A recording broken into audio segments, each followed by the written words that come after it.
பாலிவுட் அறிமுகத்துல சொதப்புன தென்னிந்திய நடிகைகள் யார் யாருன்னு தெரியுமா? பூஜா ஹெக்டே.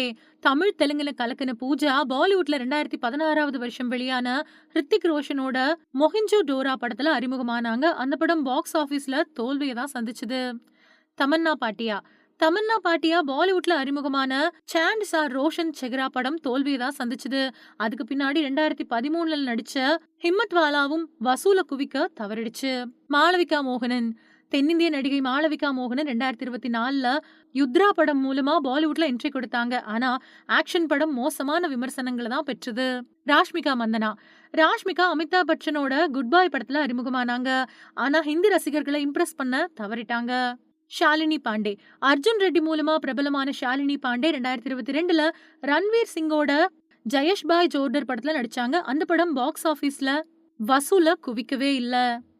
ஸ்ரேயா சரண். பாலிவுட்ல ஸ்ரேயாவோட முதல் படமான தோடா தும் பல்டோ தோடா ஹும் படு தோல்வி சந்திச்சது.